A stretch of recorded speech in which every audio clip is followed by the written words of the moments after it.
8 members in the building. Today's video is going to consist of a 99 Toyota Camry. It was actually one of the more easier jobs that I've done in a long time. I had to replace the fuel pump and do some other work on the exhaust, but for now, the video is going to be on the fuel pump. If there's anybody out there that have to do a job simpler, it's not hard. So first, you just remove the back seat.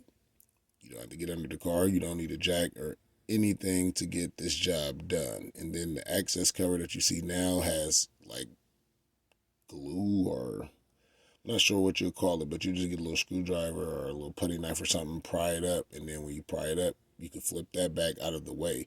The cord that you see going down through it is going to be the plug that sits in the top of the pump. It has a little switch on it. Then you unplug it. Once you unplug that, it's going to allow you to move that cover a little bit further out of the way, but you got to be mindful of that glue because it is sticky. What's interesting about this is 8 bolts, and they happen to be 8 millimeter is in size. So the tools that you will need, probably a flathead screwdriver, 8 millimeter socket, extension for the one that you'll see down there for the access panel to get to the fuel line itself. You're going to need it to be able to fit in between there because it's a tight fit. But after you remove the cover for the fuel line, you'll just squeeze the tabs and pop it out. You'll see here in a second once we get this cover removed.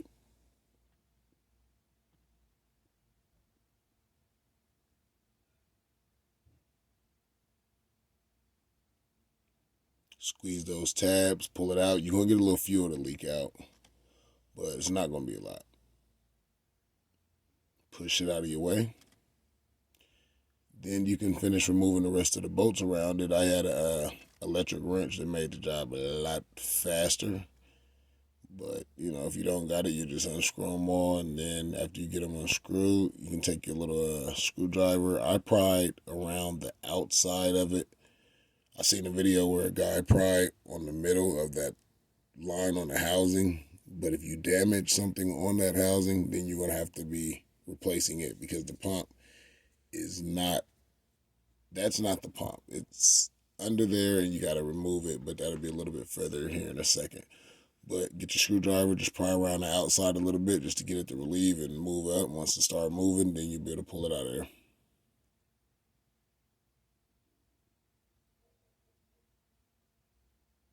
You got to wiggle it and a little twist and turn here and there and get it out, but it's not too bad of a job.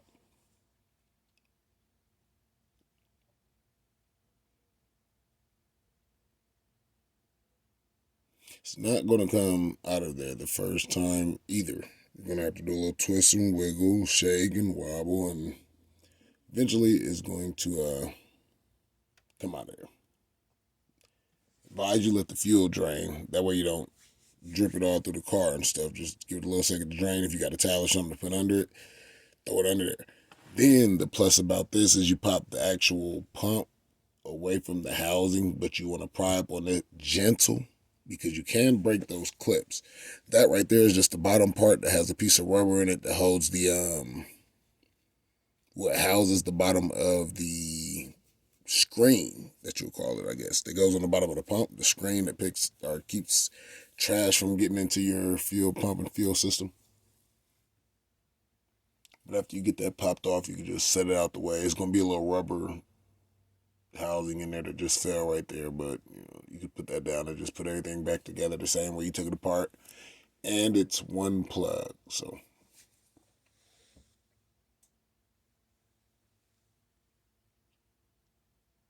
you do the same thing for the top. I want to say it's like 4 little ears that you got to get popped off, and then you can pull it back. But once again, do not pry too hard because you do not want to break them. The main thing is getting that pump out of there and trying to keep the housing in one piece. So just remember, be very gentle. One tab at a time.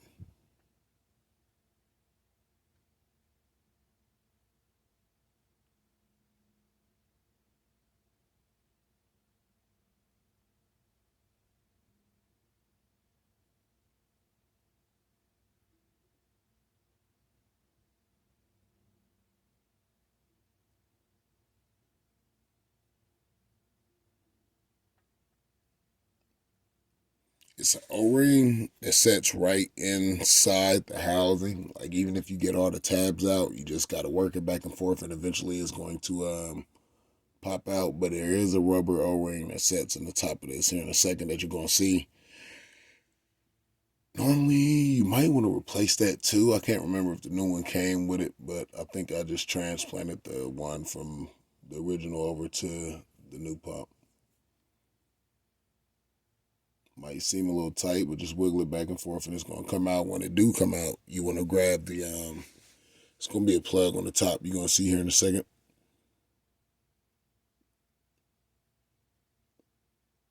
The tab is right in the front. I didn't know where it was. I was reaching on the side, squeezing and stuff. That's why it looked a little confusing on unplugging it, but it's actually on the front. You'll see me figure it out here in a second. Just got to take a second and observe stuff as I squeeze and squeeze and squeeze, and no, that's not it. I had to look at it. It's actually just one little tab right in the front. You squeeze it down and it pop out. You'll see here in a minute. Eventually caught on.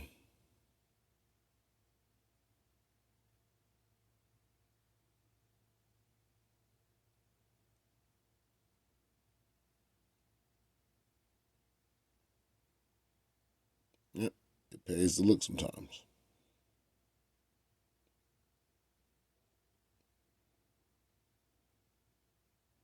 Little tab, simply unplugged. So now we can take the fuel pump and the strainer out and run to the store and get that. After I got that, got back with the new one, attached the new strainer. It comes with a little metal clip in the package. You just put it on the bottom of the pump, and there's a little clip that lets you pop it on so it doesn't move or fall off, but you'll see here in a second.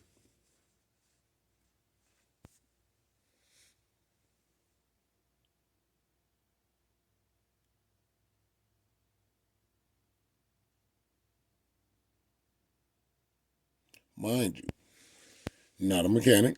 I'm just mechanically inclined and know how to follow directions very well. A lot of this stuff comes with directions you can read. It's stuff that you can simply do at home if you're in this situation. You don't have to go to a shop or pay a mechanic cool amounts of money to fix something. You can look it up real quick. I did a little research, read a couple books, and then I attempted the job for the neighbor, and turned out to be a success. They're driving the car now, but hey, if you need to do this, it's simple.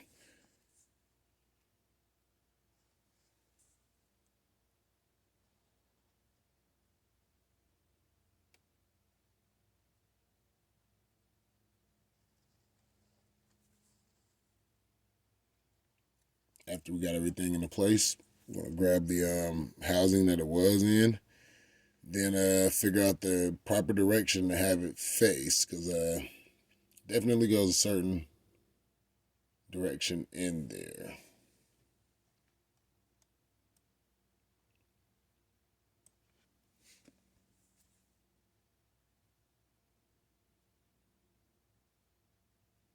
Get the plug back in, and just do everything in the same order that you took it apart. Just reverse. Get it popped up in the housing. That little rubber O-ring is gonna give it a little tight fit. Once it get tight, then you can spin it around, and then the little plastic part for the bottom, just make sure everything is securely fastened, securely mounted, in working order. Nothing is falling off or loose, and then you can grab the bottom part, put the little rubber O-ring back in there, and clip it back on. And here in a second, we're gonna go on with the install. That's the rubber bushing that goes on the bottom. I'm not sure what that actually protects, but it just pops back on with the little tabs on the side. You just got to spin it in the right position. Once you hear it click, you know you got it all the way up.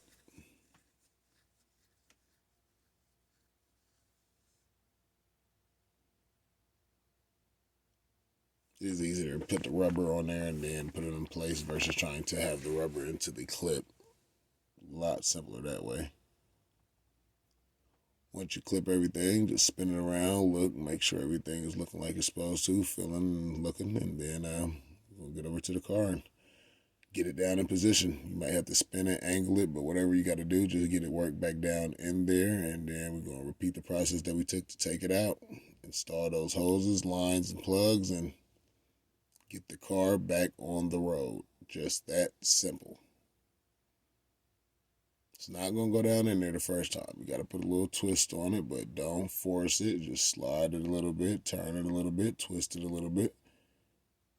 Get it in position where you can work with it and get everything lined back up in the position that it was in.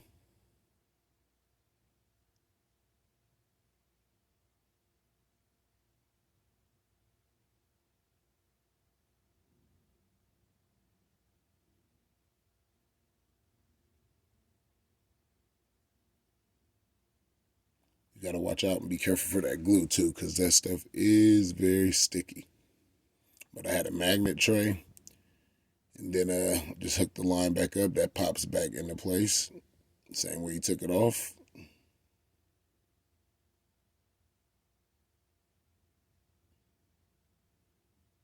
going to start getting our bolts in, get it fastened down and tight. I'm going to work it in a, what do you say, I guess star pattern. After I do get the bolts in, I might go to the top one, go to the one across from it, then left to right, and then eventually tighten them all the way down. I'm not just going to tighten one side down and the other side, make sure it go down evenly. But that right there is just to cover that, covered up that line. I'm going to get that back on and start those bolts. That's going to be able to start me on my star pattern of tightening to get it to go down evenly. So just pay attention to when you're putting it on there that it goes down flush and even and all your rubbers are holding in position so you don't have some type of gas leak.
Now what we'll do is run them all down with the ratchet. Make sure everyone is tight. After we get them all secured and fastened down, we're going to get that plug in the top and shut everything down, get the seat back on, and call it a day. Once again, this is a fuel pump in a 99 Toyota Camry 4-cylinder. This is going to be the same process from a 97 through a 06 Toyota Camry. I want to say the fuel pumps are going to be under the seat. So if you're ever having a fuel pump issue, it's not something major. If you're not mechanically inclined, you can just go get you a couple tools, household tools that you can, get in simple setup. An 8 wrench, screwdriver, and do this at home. Simple as that. Get yourself back on the road.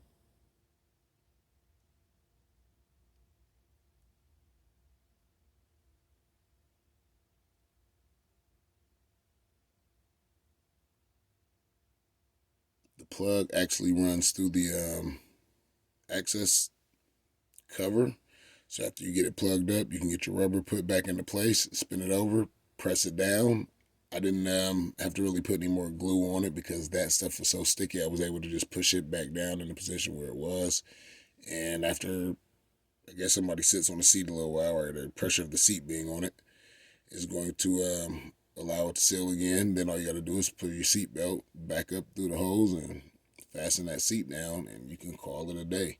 Don't forget, Diesel Ape Garage. Like, share, subscribe. Figure I'd make a quick video on replacing this fuel pump. It wasn't a Diesel Ape project, but it was something that somebody out there might want to know. So if they run into the situation, they'll be able to fix their fuel pump and not have to go to a shop. And I don't even know what a shop would actually charge to do a job like this. But stay tuned. We got a lot more going on, and see what's happening. We out.